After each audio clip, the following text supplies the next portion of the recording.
Hello everybody, it's Matt the Rug here, and today I'm going to talk a little bit about NASCAR. Now I know, you see the title, you're thinking to yourself, do we really need another guy getting in here just complaining about modern day NASCAR? Well, probably not, but I want to let you know before I really get into this, that the reason I'm making this comes out of passion. I love the sport of NASCAR, I've watched it my entire life. What I'm seeing is kind of sad, in a sense, just watching people's reaction to the Coke 600 and how most people thought it was a bad race, horrible race, boring the whole way through. And let me preface this by saying that the Coke 600 was not the most exciting race in the world. It probably wouldn't go down in the history books except for the fact that it will, because it was Hendrick's record-breaking win, which was incredible. But other than that, it was probably an unremarkable Coke 600. But I want to talk about how it could have been viewed and why I think if you changed some things about NASCAR, people would have actually looked at this in a much different lens and would have enjoyed this race quite a bit more than they ended up enjoying it. Let's just talk a little bit about the broadcast, because a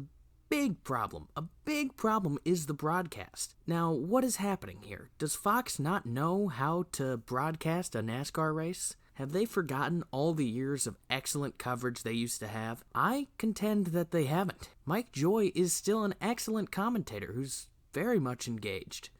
Jeff Gordon probably knows more about NASCAR and what these drivers are doing than 99% of people who have ever commentated for the sport, and Clint Boyer brings a great energy and a lot of fun to the booth. So what is happening? Why is it so bad? Why are they taking time in the middle of the first segment to interview a comedian while there's racing happening on track? I mean, we missed how much of the race because they're talking to Jay Leno? Cool, Jay Leno. Is it 2007? What are we doing here? Having an interview of Jay Leno in the middle of the race, missing on-race green flag action. Why is this happening? Is it sponsorship? Is it Fox telling them we gotta get this commercials in? Well, I think part of it is that Fox wants to push this new game show Jay Leno's got, and they want to have these full-time, full-screen advertisements. But I also think that they're commentating a sport that means almost nothing. Now, what am I saying by that? The Coke 600 yesterday was one of the most irrelevant races of the season. They all are. When you get to this point in the year, the summer, they have great races. The Brickyard 400 was destroyed. It's gone. It's off the schedule because it lost its luster with the fans. The Coke 600 losing its luster. Darlington, what did we think of it? You know, we've got the Southern 500, throwback weekend. That's cool, but what happened in the race? Why can't we remember these things? Why do these summer races not matter?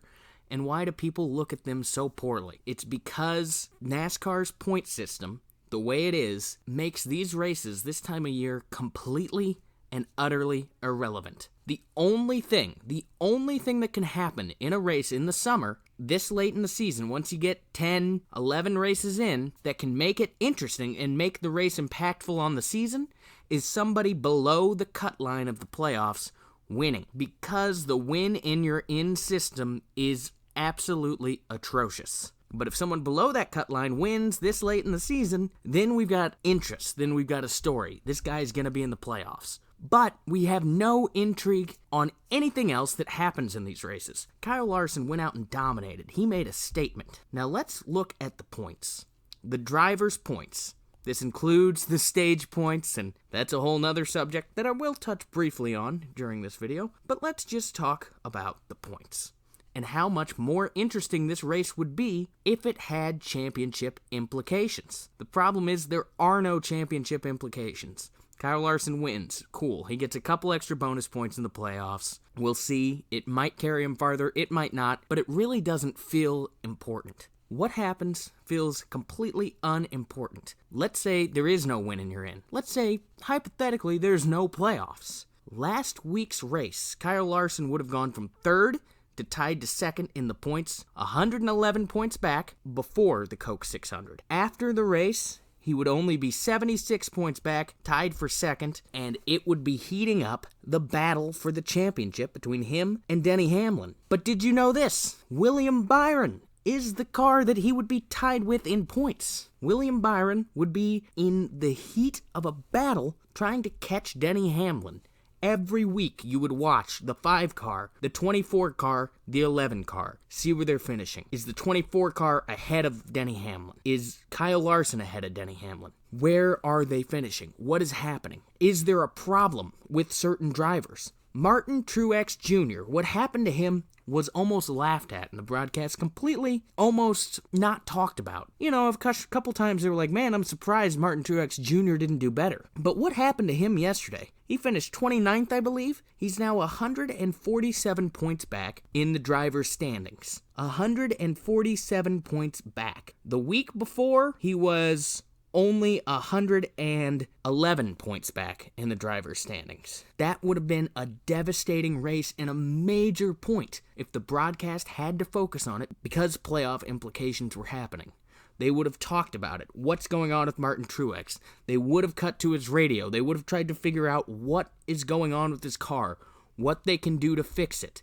There would have been so much drama behind Martin Truex Jr.'s struggles because it would have had major implications on the championship. Instead, it doesn't matter. He's already won his races. He's in the playoffs. He could do that for the next 10 races, and it wouldn't matter. He could finish 30th, 10 races in a row, and it would be unremarkable. They would say, that's weird. Martin Truex Jr.'s really struggled since he won the last race, but honestly, who cares? Why show up and race hard? Why care when somebody struggles? Why care when somebody goes out there and dominates and has an amazing points day like Kyle Larson just did? William Byron, what he's done this season is remarkable. Is anybody talking about it? No. He would be tied for second. Well, he is tied for second in the driver's standings, but they mean nothing. It's so bad that Fox doesn't even show you the standings at the end of the races. Why? Because it doesn't matter. It's not because they don't have the playoffs. It's because nobody cares.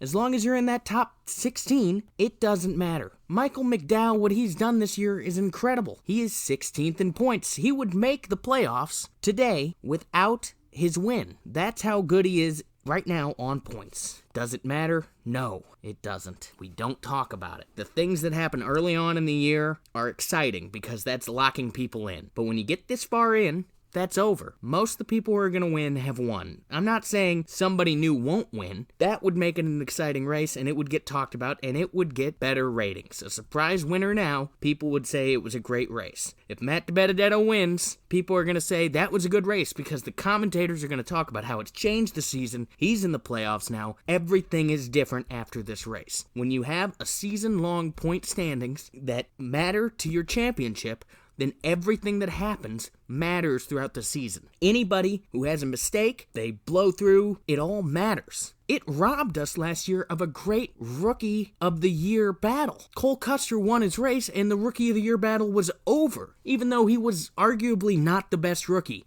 And there were 3 guys really going at it, but it was already locked up because Cole Custer just happened to get that win, and the Rookie of the Year battle was done. So we didn't even talk about the Rookie of the Year battle after that point in the season because it was basically locked up unless another rookie could find a way to win. The season-long points would make these races so much more interesting, where, I mean, it's unfathomable just how much more drama there would be and how much more engaged the commentators would have to be if everything that happened in these races mattered. But they don't, and that is the problem with the points the way they are constructed, especially when you get into this part of the season. It's going to get exciting again when we get to Daytona, and anybody can win at Daytona, and it's the cutoff race. Remember how much fun that race was to watch last year. You were watching Jimmy Johnson. Is he going to make it?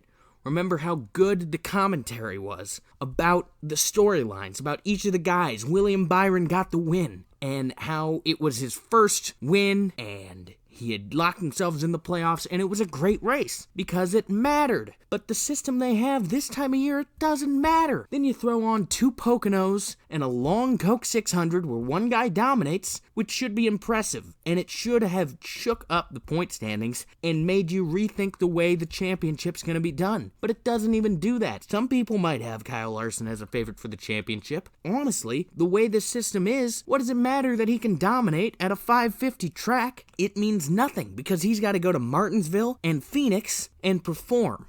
He's got to go to Phoenix and perform, and those are two completely different tracks. This race means nothing, absolutely nothing to the championship standings. Nothing changed week to week on who's going to be your champion. Nothing changed for the battle, and that's the problem. I want to briefly touch on stage racing and stage points. You know what? It's kind of cool. I liked the old days where you could lead a lap and get 5 bonus points.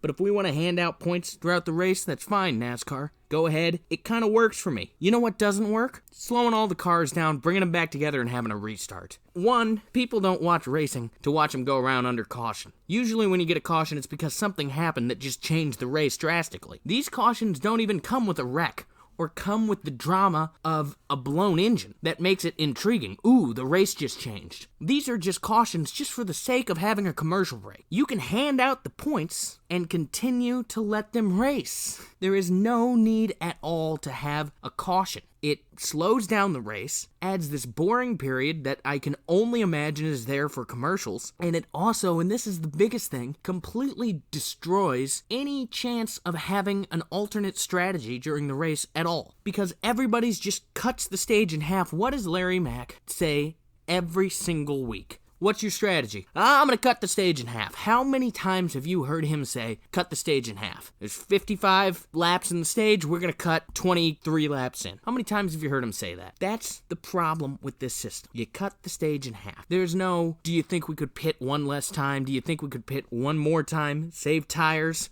Does it happen? Occasionally, but it almost never has an implication on the win because 90% of the people are on the exact same strategy, and that's just cut the stage in half. If you were allowed to have long green flag runs without the cautions in the stage breaks, you would be able to do so much more with your pitting. You would be able to short pit, add another pit cycle to your entire race. Let's say it stays green. You could be planning for 300 green flag laps, make a gamble, save fuel, and pit one less time. Or somebody could pit very early, use an extra set of tires, and go out there and be so fast on the extra tires. There's so many things that could happen. It could stay green for a long time. There could be a late race restart. You could be one of the few people with tires. We still see these things happen, but not nearly as much as we should, and it's because the stage breaks are awful. They are awful. So those are the points I wanted to make. The Coke 600, was it a great race? No. But if we had not playoff implications, if we had championship implications, these things that happened, Joey Logano, what happened to him? They didn't even talk about it. He just disappeared. They didn't talk about it. Why? Because it has no importance, the fact that he disappeared. Let's look at these driver standings. Tell me how much more interesting this race would be if this mattered. If this mattered. The driver standings, not the playoff standings, the driver standings. After the race, Kyle Larson would be tied with William Byron, 76 behind. Chase Elliott would be in fourth, 92 points behind. He would have gained a bunch of points on Denny Hamlin. Joey Logano lost a bunch of points. He would be down to fifth, now 127 points behind. Same with Martin Truex Jr. He would be down. Blaney, he had an alright race, held serve. Kyle Busch would gain. He's up to 8th now in the driver's standings, 157 behind. These would have been big stories, big stories throughout the race that we would have talked about everything happening. But instead, it just gets left out because it doesn't matter. And it's a shame because it should matter. So guys, I'm going to stop it there. You let me know. What do you think? How do they fix this? Do they go back to a season-long format? I don't necessarily see that happening. But is there a way they can make the summer months matter? Winning your in has got to go. It's terrible. And I think that the playoffs have got to go. The fact that it can come down to one race at Phoenix is a problem. So what point system works? Obviously a season-long format, then you'd have drama every week with what happens. But could maybe the chase work again? And if so, how many drivers have to get in for it to be interesting? I just think that the current system doesn't work, and I would love to hear if you guys have any ideas on how to fix it. So thanks for watching, and hey, I'll probably make more videos talking about NASCAR. So give me a thumbs up, and maybe hit that subscribe button for me. Goodbye.